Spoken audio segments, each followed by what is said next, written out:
ห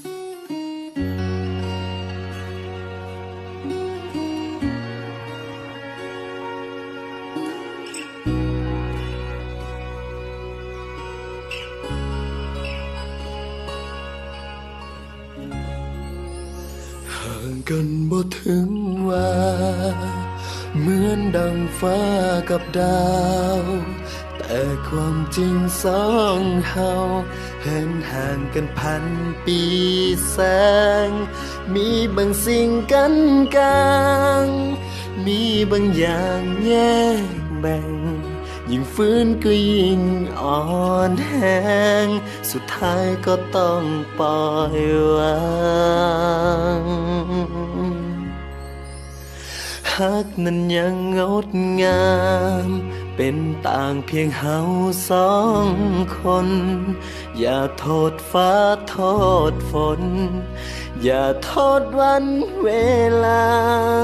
ในระหว่างสองเฮาคำว่าฮักเท่ากับปัญหาอย่าฝืนให้เสียเวลาปล่อยโศกชะตาพาไป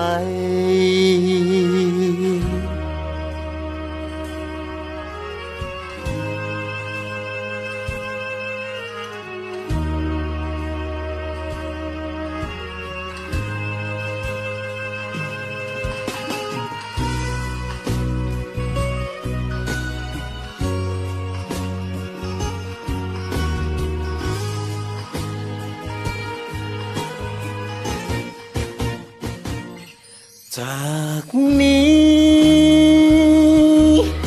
ก็เหมือนอยู่คนละโลกกันทั้งที่เฮาสอง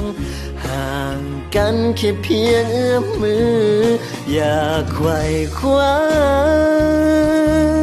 เดี่ยวโน้มทวงดึงเจ้าคืนมาแต่เจ้าก็เหมือนดังสายลมที่พัดที่รู้สึกดีแล้วจากไปไกลแสนไกล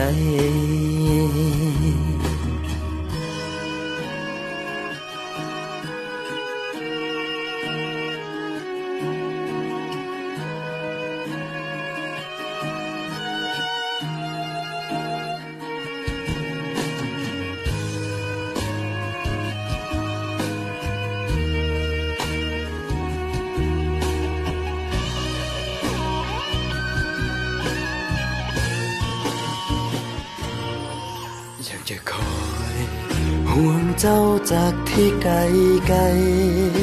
เมื่อยามที่เจ้าสุขใจมีคนหนึ่งคนเฝ้าคอยยิ้มตามจะบอกขอรบกวนให้เจ้าลำบากใจขออยู่ในที่แสนไกลสุขทุกข์จะคอยเฝ้าไถ่เท้าเพียงผ่านสายลม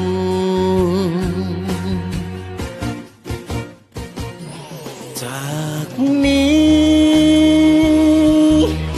ก็เหมือนอยู่คนละโลกกัน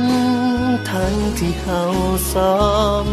ห่างกันแค่เพียงเอื้อมมืออยากไขว่คว้าเดี่ยวโน้มทวงดึงเจ้าคืนมาแต่เจ้าก็เหมือนดังสายลม